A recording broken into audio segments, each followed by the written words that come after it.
Hello everyone, welcome back to Commerce Point. आज की इस वीडियो में हम पढ़ेंगे ऑपरेटिंग रेशो के बारे में। ऑपरेटिंग रेशो समझने से पहले सबसे पहले आपको ये पता होना चाहिए कि ऑपरेटिंग एक्सपेंसेस क्या होते हैं। ठीक है, क्योंकि ऑपरेटिंग रेशो की कैलकुलेशन में हम कॉस्ट ऑफ गुड्स सोल्ड को, ऑपरेटिंग एक्सपेंसेस को और टोटल रेवेन्यू को लेते हैं। तो सबसे पहले ये क्लैरिटी होनी चाहिए कि ऑपरेटिंग एक्सपेंसेस क्या है। तो आइए समझते हैं ऑपरेटिंग एक्सपेंसेस क्या है। An operating expenses is an expense a business incur through its normal business operation. तो बिजनेस को कंडक्ट करते हुए बिजनेस के नॉर्मल ऑपरेशन में जो भी आपके एक्सपेंसेस हो रहे हैं, जो भी आपका खर्चा हो रहा है, उसे ऑपरेटिंग एक्सपेंसेस कहते हैं। बेसिकली बिजनेस की कोर एक्टिविटीज़ को परफॉर्म करने में जो खर्चा होता है उसे हम ऑपरेटिंग एक्सपेंसेस कहते हैं। मान लीजिए कि कोई कंपनी है, वो एसी और फ्रिज जो है इनकी मैन्युफैक्चरिंग कर रही है, तो इलेक्ट्रॉनिक इक्विपमेंट्स को बनाने में जो उन्होंने इन्वेंट्री को बाय किया होगा, उसको फिर मार्केट में एडवर्टाइज़ किया होगा, उसकी मार्केटिंग की होगी। उन्होंने कोई फैक्ट्री वगैरह रेंट पर ली होगी जहाँ पर मैन्युफैक्चरिंग कर रहे हैं, तो रेंट पे किया। अब उस फैक्ट्री को मान लीजिए रेंट पर नहीं लिया, उनकी अपनी फैक्ट्री है, बट उन्होंने इंश्योरेंस करवाई होगी, तो इंश्योरेंस का खर्चा आ रहा है। ये सारी चीज़ें बिजनेस की मैन्युफैक्चरिंग को कंटिन्यू रखने के लिए बहुत ज़रूरी है। तो इन्हीं एक्सपेंसेस को हम ऑपरेटिंग एक्सपेंसेस कहते हैं। Operating expenses include rent, equipment cost, inventory cost, marketing, payroll, insurance and step cost, funds allocated for the research and development. तो मेन एक्टिविटी, कोर बिजनेस से रिलेटेड जितने भी खर्चे होते हैं उसको हम ऑपरेटिंग एक्सपेंस की कैटेगरी में डालते हैं। अब ऑपरेटिंग एक्सपेंस अगर कर लिया है तो आपको नॉन ऑपरेटिंग एक्सपेंसेस भी पता होने चाहिए। तो नॉन ऑपरेटिंग कौन से होते हैं? जो कि आपकी कोर ऑपरेशन से रिलेटेड नहीं होते। एग्जाम्पल के लिए मान लीजिए कंपनी ने कोई लोन लिया हुआ था, अब उस लोन के ऊपर कंपनी को इंटरेस्ट पे करना है। ये मैन्युफैक्चरिंग से डायरेक्ट रिलेटेड नहीं है। उनकी कोर एक्टिविटी, कोर बिजनेस जो है वो पैसा लेने देने का नहीं है। वो कोर बिजनेस तो उनका इलेक्ट्रॉनिक आइटम्स को मैन्युफैक्चर करने का है। इसका मतलब a non operating expense is an expense incurred by business that is unrelated to business core operation। तो बिजनेस के मेन ऑपरेशन से जो डिफरेंट होते हैं खर्चे, उन्हें हम कहते हैं non operating expenses. The most common type of non operating expenses are interest charges और other cost of borrowing and loss on the disposal of asset. Accountants sometimes remove to non-operating expenses to examine the performance of business। तो business की आप अगर exact performance को check करना चाहते हैं तो उसके लिए नॉन ऑपरेटिंग एक्सपेंसेस को एक्सक्लूड कर दिया जाता है। बेसिकली बिजनेस की परफॉर्मेंस ऑपरेटिंग एक्सपेंसेस के ऊपर डिपेंड करती है। अब हम चलते हैं मेन टॉपिक जो हमारा है, that what is the operating ratio. The term operating ratio refers to the metric that measures the ability of company to manage its operating expenses in a normal business setup। तो organisation कितने अच्छे तरीके से अपने operating expenses को manage कर पा रही है, इसे देखने के लिए हम एक मैथमेटिकल कैलकुलेशन करते हैं। इसी कैलकुलेशन को हम ऑपरेटिंग रेशियो कहते हैं। ठीक है, in other words, it tests the efficiency of company's management to keep its operating expenses low while generating revenue। सारा खेल जो है कंपटीशन का है।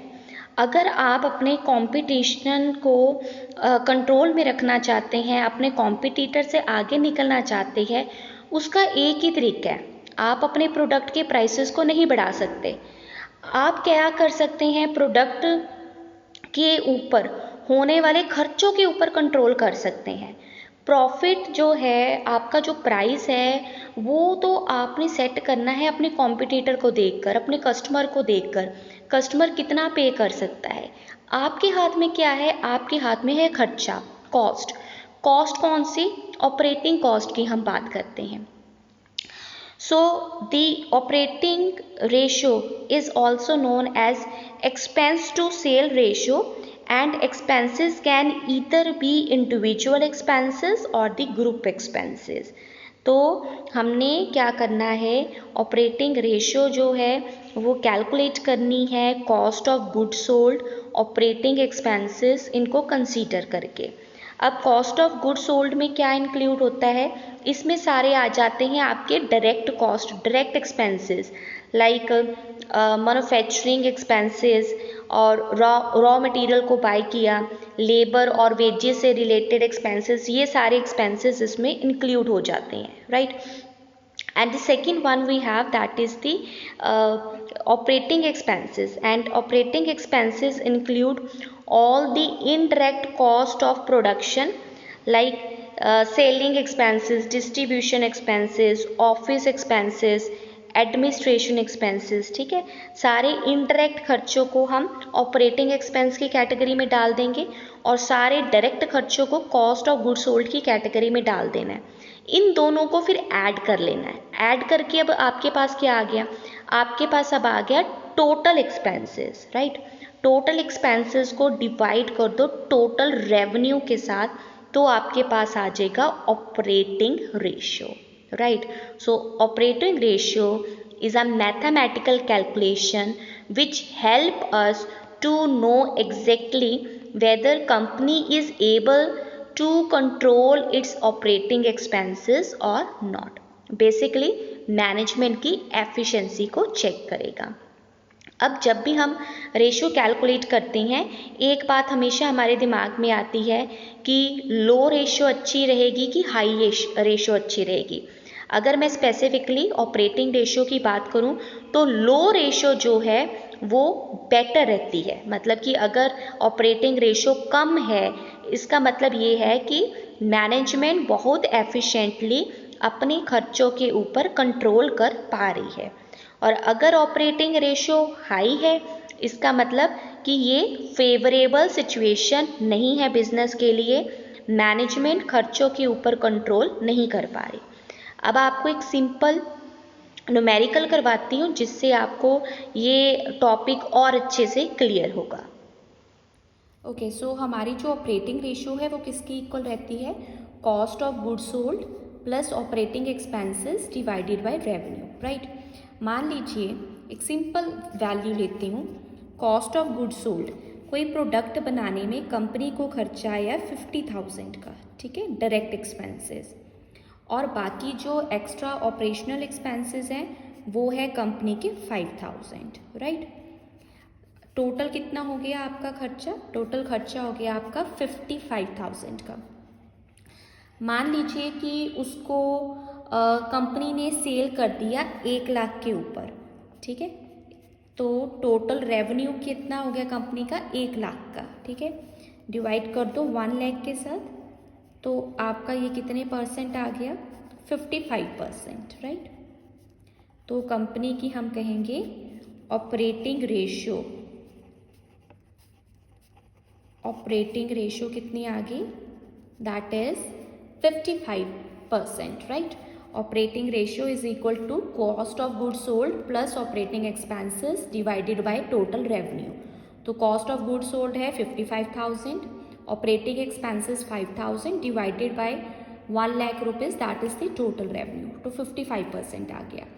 सेम मैं कोई चेंज नहीं करूँगी, सिर्फ इसके जो ऑपरेटिंग एक्सपेंसेस हैं उसको इंक्रीज कर देती हूँ, राइट।